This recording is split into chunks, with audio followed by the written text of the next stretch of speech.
Hi hello friends, welcome to cine Kural channel. இன்னைக்கு பரதநாட்டியம் 2 மோகினி ஆட்டம் அப்படிங்கிற ஒரு திரைப்படத்துடைய திரை விமர்சனத்தை பார்க்க போகிறோம். மலையாளத்தில் வெளியாகி சக்கை போட்டு கொண்டிருக்கும் பரதநாட்டியம் 2 மோகினி ஆட்டம். இந்த திரைப்படம் எப்படி இருக்குங்கிறத டீட்டெயில் ரிவ்யூவாக பார்க்கலாமா?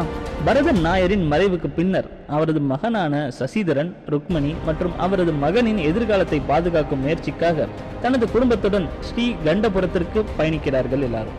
ஒரு புதிய வீட்டில் பரதன் நாயரின் இரண்டாவது குடும்பத்தை குடியமர்த்த முயற்சிக்க கோவிந்தராஜா என்பவர் ரகசியம் ஒன்றை கண்டுபிடிக்கிறார். அதனை வைத்து சசிதரனின் குடும்பத்திடம் அந்த பிளாக்மெயில் செய்து லட்சக்கணக்கில் பணம் கேட்கிறார். அவரை சமாளிக்க முடியாமல் குடும்பமே சேர்ந்து தாக்குகின்றனர். அப்போது எதிர்பாராத விதமாக கோவிந்தராஜா இறந்து போகிறார். இது சசிதரனுக்கு தெரிய வர தனது குடும்பத்தை காப்பாற்ற சடலத்தை அப்புறப்படுத்தி முயற்சி செய்கிறார் அவர். ஆனால் கோவிந்தராஜாவின் உறவுக்காரராக பையனான சுபாஷிற்கு தனது மாமா காணாமல் போனதற்கு சசிதரனின் குடும்பம்தான் காரணம் என சந்தேகித்த பின் தொடர்கிறது. இதனால் சடலத்தை அப்புறப்படுத்த முடியாமல் வீட்டிலேயே வைக்க வேண்டிய சூழல் ஏற்படுகிறது. அதன் பின்னர் எப்படி கொலையை மறைக்கிறார்கள்? சசிதரனின் குடும்பம் தப்பித்ததா இல்லையா என்பதை இந்த படத்துடைய மீத கதை. இந்த படம் 2024 வெளியான பரதநாட்டியம் படத்தின் இரண்டாம் பாகமாக. அப்படத்தை இயக்கிய கிருஷ்ணதாஸ் முரளி, விஷ்ணு ஆர் பிரதீப்புடன் இணைந்து எழுதியிருக்கும் படம் தான் இந்த படம். படம் முழுக்க காமெடி கலாட்டா தான். ஒவ்வொரு நடிகரின் முகபாவனைகளும் வசன உச்சரிப்பும் நம்மை வயிறு குலுங்க சிரிக்க வைக்கின்றன.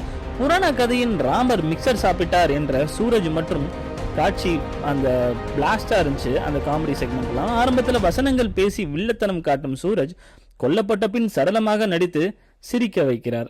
கலாரஞ்சனி அப்பாவியான முகத்தை வைத்து அதை கொண்டு செய்யும் விஷயங்கள் எல்லாமே முரட்டு சம்பவங்கள் என்றே கூறலாம். கூலிப்பட ரெஃபரன்ஸ் வைத்து ஜெகதீஷ் செய்யும் விஷயம் செம்மையா இருந்துச்சு. அதே போல வினய் சில காட்சிகளில் வந்தாலுமே தனது பங்குக்கு காமெடி வெடியை கொளுத்தி போட்டிருக்கிறார். சசிதரனாக சைஜு அந்த குரூப் படம் முழுக்க குடும்பத்தை காப்பாற்ற போராடுவதால் பயத்துடன் காணப்படுகிறார். ஆனால் கிளைமேக்ஸில் அவர் விஷயம் செய்துவிட்டு உடல் மொழி மாறும்போது மாஸ் காட்டியிருக்கிறார். பரதன் நாயரின் குடும்பம் உறுப்பினர்களாக நடித்து அனைவருமே மிரட்டி இருக்கிறார்கள். என்றாலும் பேபி ஜீன் சோலோ பெர்ஃபார்மன்ஸ் செய்து திரையரங்கை அதிர விடுகிறார். அவர் வரும் ஒவ்வொரு காட்சியுமே அடி பொலி மொமெண்ட் தான். கொலையை மறைக்க சில விஷயங்கள் செய்துவிட்டு ஒவ்வொருவரும் வாட்ஸ்அப் குழுவில் தம்ஸ் அப் செய்தும் அதற்கு ஃபா என்ற ட்ரெண்டிங் சவுண்டை வைத்து அல்டிமேட் ஐடியா. டெக்னிக்கலாக படம் வலுவாக உள்ளது. படம் முழுக்க ரோலர் கோஸ்டர் ரைடு தான். உணர்வை வைத்திருக்கிறார் அந்த இயக்குனர் கிருஷ்ணதாஸ் முரளி. பிளஸ் பாயிண்ட்னு சொல்லணும்னா காமெடி காட்சிகள், நடிகர்களின் பங்களிப்பு நல்லா இருந்துச்சு. இந்த ட்விஸ்ட் மூமெண்ட் எல்லாமே சூப்பராக கொடுத்துருந்தாங்க. லாகே இல்லாத திரைக்கதை இந்த படத்தோடைய பிளஸ் பாயிண்ட்னு சொல்லலாம்.